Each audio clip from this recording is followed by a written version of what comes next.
Nandito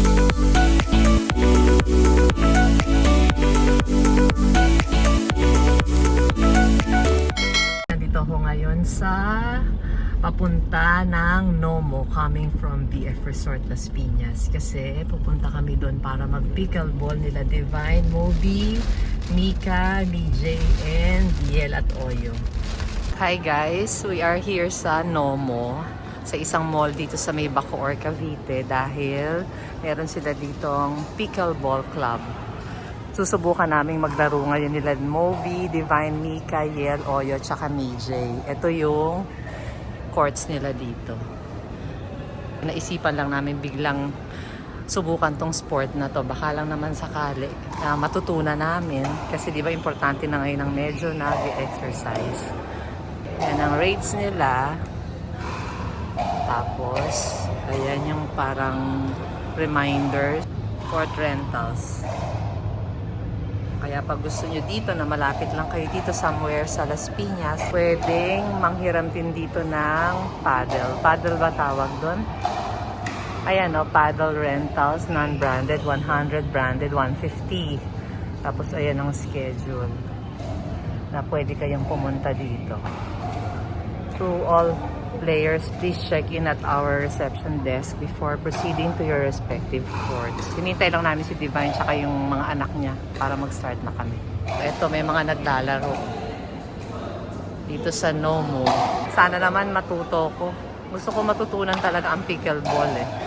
Itong Nomo na to, napakalapit lang sa amin sa BF Resort. May way kami going here eh. Tingnan nyo ito, mga services na meron dito. Dental care, merong skin station, tapos merong California Nails Day and Spa. May wellness spa. Tapos merong lay bear. Mostly services tsaka restaurants ang meron dito. Ang tindahan lang dito ng damit is H&M. Pagdating sa restaurants, marami dito. Ito ibang restaurant sila, Escobar's Steakhouse. Tapos, dito pakita ko sa inyo ang itsura ng Nomo. Puro kainan, more on kainan tsaka services niya. Ayan ang Nomo. Mamaya bababa ako, papakita ko sa inyo. Ayun, may H&M dyan. Yun lang ang alam ko eh. Tsaka ito merong executive optical. Tsaka merong parang yung tindahan ng mga laptops, mga gadgets. Nakalimutan ko lang pangalan. Parang box, may something eh. Box, mamaya papakita ko. Sayang din tong mall na to, no? Oh, maganda pa naman. Ayan, no? Wala na rin yung all-day supermarket. Nagsara na. Pero yung all home, meron pa naman. Meron pang all home dito. Tindahan ng furniture. Ang luwang-luwang. Ang luwang, walang masyadong tenants. Pakita ko sa inyo yung labas. Ang ganda ng area ng Nomo. Ganda siya. Ito, merong ganitong store pala. Heroes. Comic Con Philippines. Ayan. Ito yung area ng Nomo. Ibig sabihin pala ng Nomo, North Molino. North Molino. Ito. Tingnan nyo, yan ang area ng Nomo. Ganda, no? Para kang nasa ibang lugar. Ayan. Kaya ang dali namin makapunta dito eh. 20 minutes na dito na kami eh. Minsan wala pa, 15 minutes kaya. Dire-diretso. Balik na ako dun sa may pickleball area. At ito yung mga ibang restaurants pa. Ayun, no? Chicken Deli.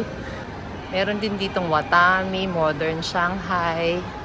Saka Coffee Project, Dear Joe. Merong mga magaganda restaurants dito eh. Tingnan nyo ang ganda ng wall art to. Nomo, North Molino, Evista Lifestyle Center. Ayan, Nomo. Sayang no, hindi siya masyadong napuno. Walang masyadong tindahan. Ayan, may potato corner. Ayun ang all home. Tapos merong yellow cup. Tapos meron din Dunkin Donuts sa baba. Mamaya bababa ako, papakita ko sa inyo. Bukod sa Pickleball, ayan, meron din Pilates pala dito. Oh. Yung Flow Reformer Pilates Studio. Nakita ko nga, nadaanan ko kanina. Meron pala dito. Nakabook kami ng 2 p.m. to 4 p.m. sa Pickleball. Bale, dahil holiday ngayon, pag weekend or holiday, 500 per hour. Pero pag yung regular days, 400 per hour. So kami, 1,000 kami kasi nga 2 hours ang kinuha namin. Tapos magre-rent na lang kami ng yung paddle. Maluwang ang pickleball area nila. Yung mga courts, madami oh. Madami silang courts dito. Pinapakita ko lang sa inyo ha. Ayan oh.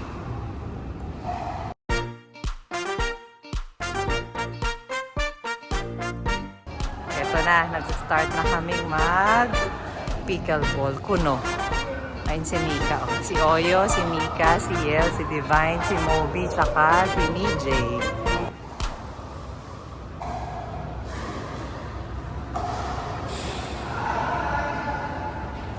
Ayan na si Mare. Patay sila. Ba? Oh!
Tapos na kami mag-pickleball. Nakakatuwa. Ang saya pala nun. Ito naman papakita ko sa inyo yung mga kung anong meron dito. Ayun, Boston Chicken, may Executive Optical, ayan, Beyond the Box. Tapos ayun, may Modern Shanghai. Kakain muna kami sa Pancake House. Ayan ang ibang food nila. Meron dito nung empanada ni Manang Joy, yung Ilocos empanada. Tapos ito na ang Pancake House. Ayan si Mika. Dito kami kakain sa Pancake House. Ayan na ang food namin. Ito kay Mika. Ito pa yung ibang restaurants dito. Dear Joe at saka ayan, Bread Basket and Mesa. Ayun ang Watami oh. Tapos may area din pala sila dito na ganyan no. May mga booth ng pagkain. May mga pagkain. Paghapon na. So, tapos na, uwi na kami. Thank you for watching, guys. Pinakita ko lang sa inyo tong Nomo na mall dito na okay naman. Tapos na, magandang area para mag-pickleball. Nag-enjoy naman ang mga bagets. Lahat kami nag-enjoy. Uulitin namin yan kasi ang saya.